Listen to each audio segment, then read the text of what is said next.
As we've been reporting, the FBI executed a search today at an election hub in Fulton County, Georgia. A Fulton County official confirms the search is in connection with the 2020 presidential election.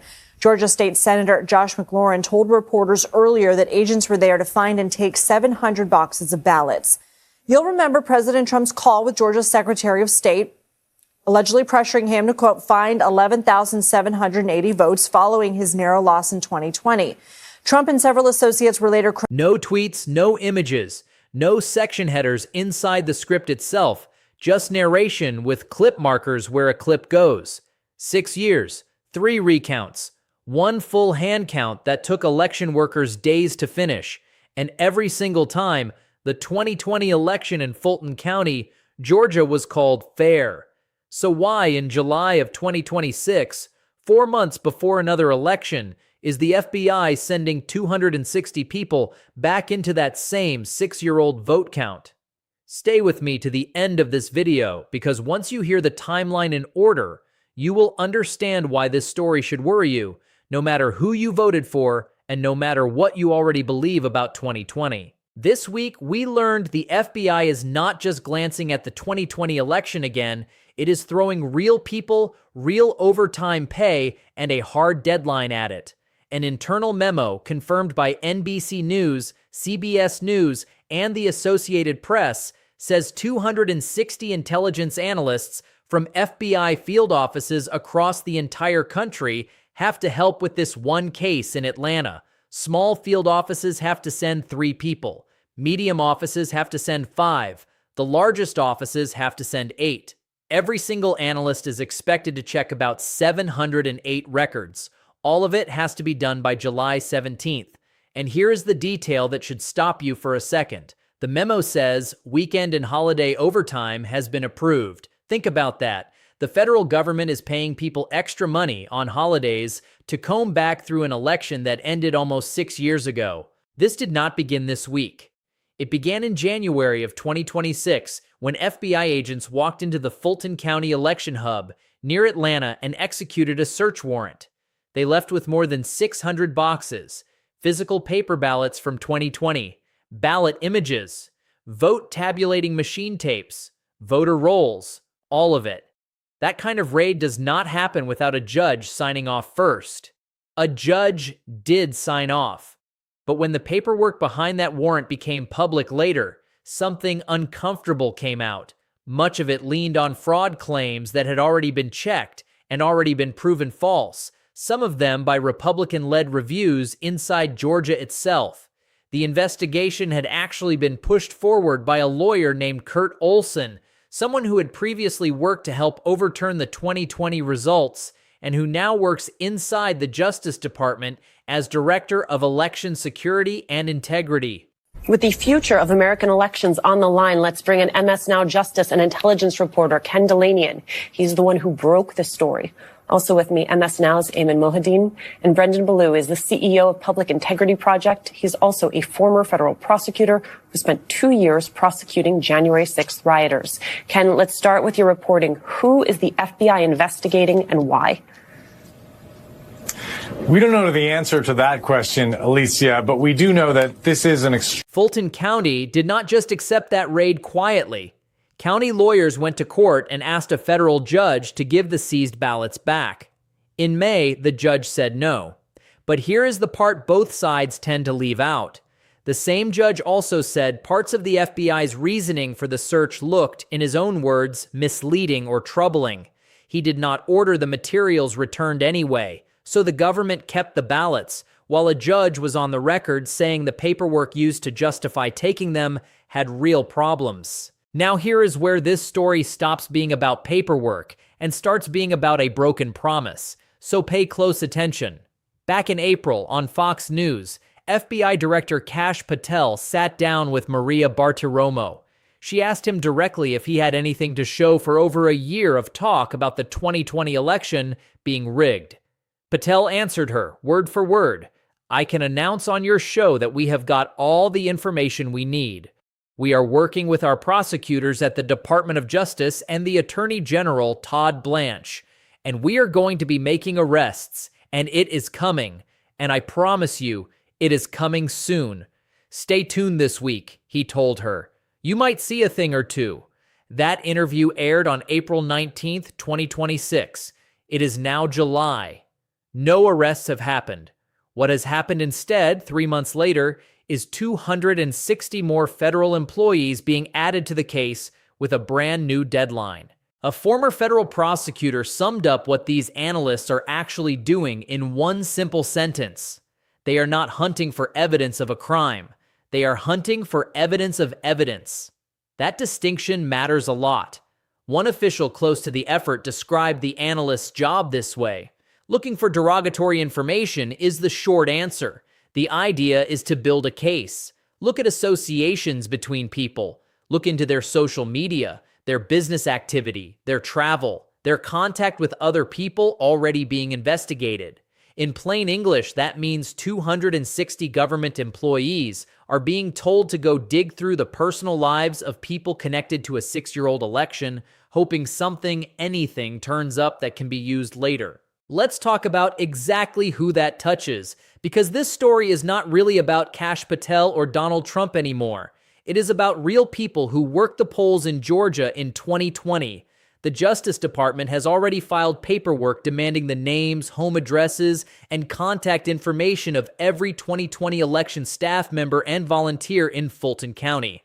The county is fighting that demand in court right now, and a judge has temporarily blocked it while the case continues.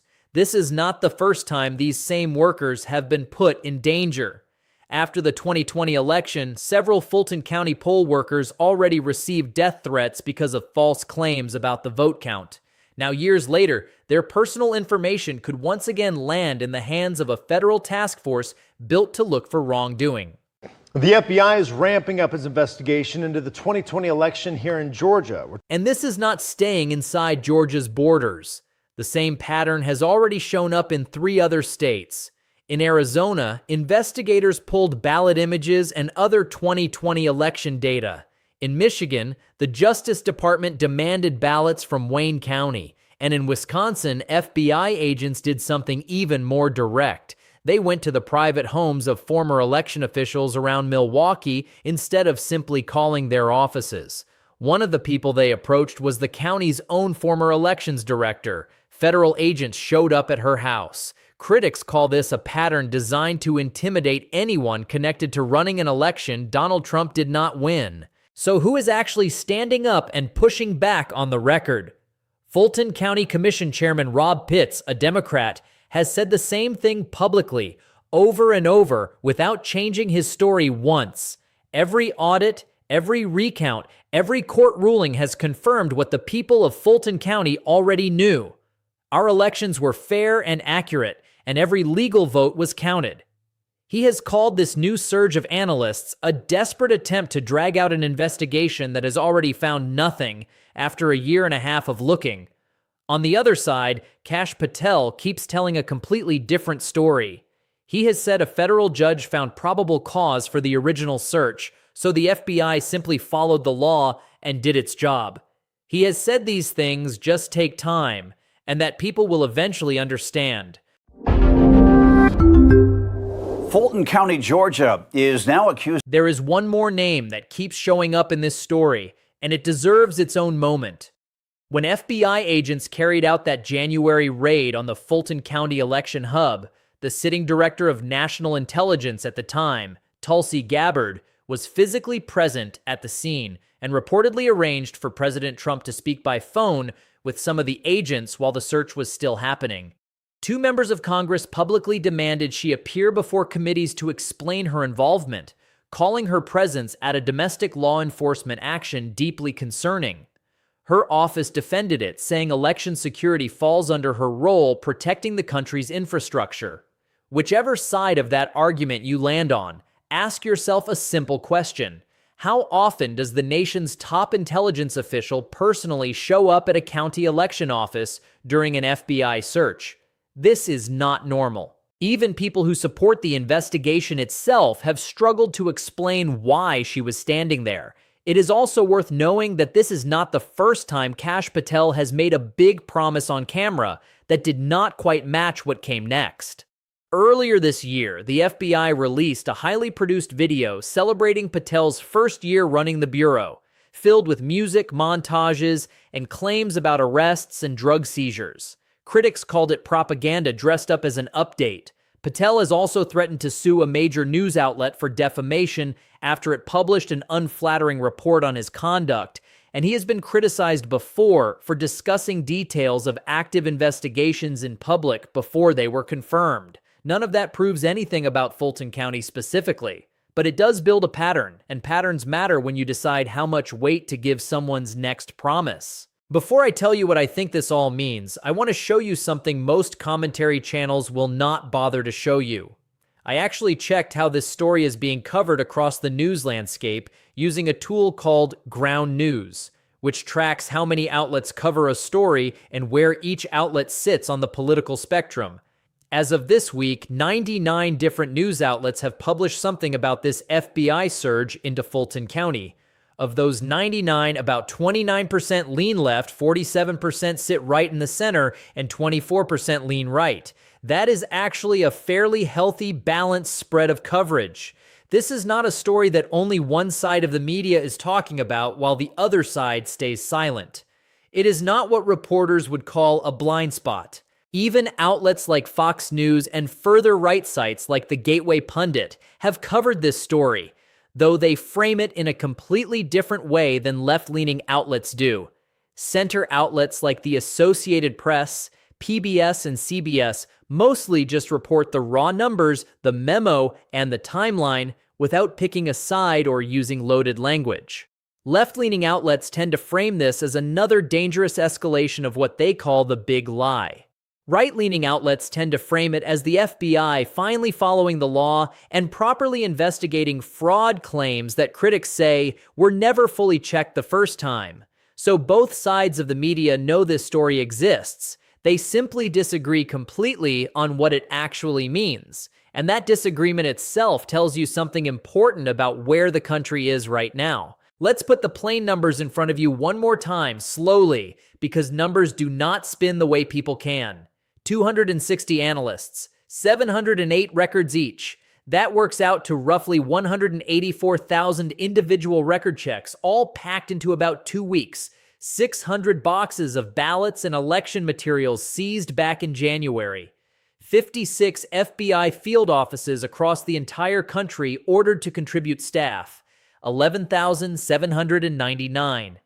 That is the exact number of votes Donald Trump lost Georgia by in 2020, confirmed not once, not twice, but 3 separate times, including one full-hand recount where election workers physically counted every single ballot by hand. And finally, 0. That is how many arrests have actually happened since Kash Patel promised, on camera, that they were coming soon, back in April. Now think carefully about the timing here, because timing is where this story gets uncomfortable fast.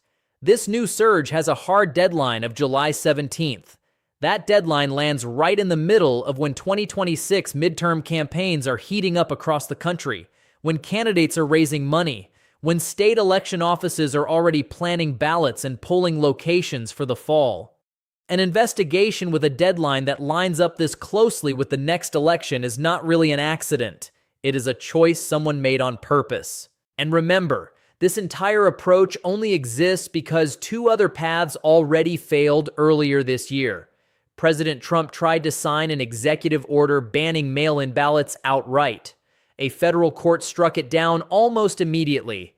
Allies in Congress tried to pass something called the Save America Act, which would have changed election rules nationwide. It could not even gather enough votes to make it out of Congress and onto the floor for a real vote. Both of those were attempts to change how elections work through the front door, through actual law, and through Congress, in plain daylight where everyone could see the vote count. Both of them failed completely. What is happening right now, with 260 analysts and a July deadline, is a different kind of path. It does not need Congress to agree to anything. It does not need a single new law to pass.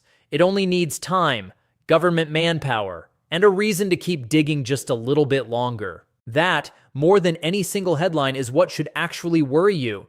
whether you lean left or lean right on this issue.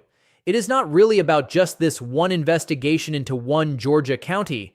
It is about the idea that when the legal path to changing an election outcome fails in Congress and fails in court, there is apparently a second path left over. Keep investigating an old, already certified election forever, using the full weight of federal law enforcement until something, anything, can be announced right before the public votes again. So here is where I personally land on all of this, and I want to be completely honest with you about exactly how I got here, instead of just handing you a conclusion. I am not a journalist, and I am not a lawyer. What I did was read the actual FBI memo language that reporters obtained. I read the judge's ruling from May. I listened to what officials on both sides have said publicly, on camera, in their own words, and then I lined up what was promised months ago against what has actually happened since. That is exactly where every fact in this video came from, start to finish. You do not have to agree with how I am reading any of it.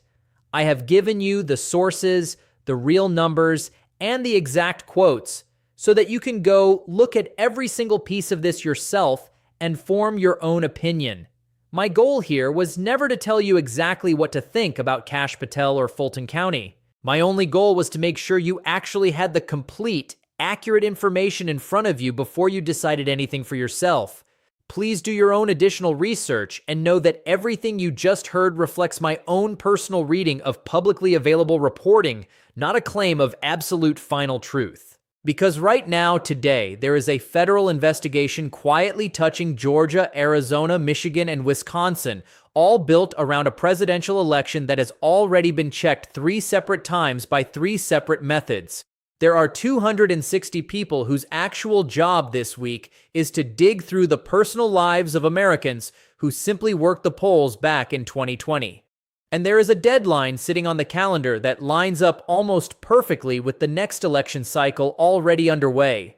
Watch this space closely, because whatever comes out of Fulton County by July 17th is very likely going to shape how the next 4 months of American politics actually play out. One last thing before you go, because I think it matters more than almost anything else in this video. Somewhere inside those 184,000 record checks are ordinary Americans who did nothing more than sign up to help run an election in their own community. A retired teacher who checked people in at a polling station. A neighbor who volunteered to count absentee ballots at 2 in the morning because the county asked for help.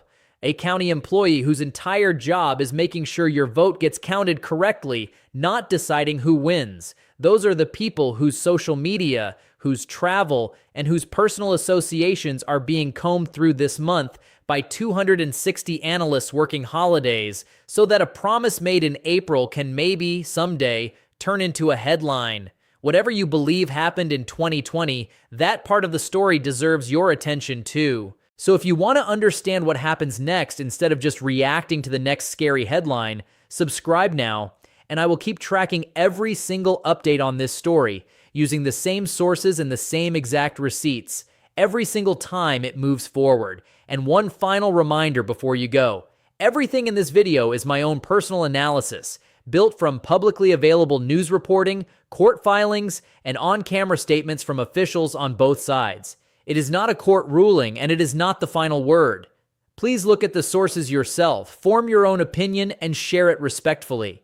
Disagreement is healthy. It is how a democracy is supposed to work.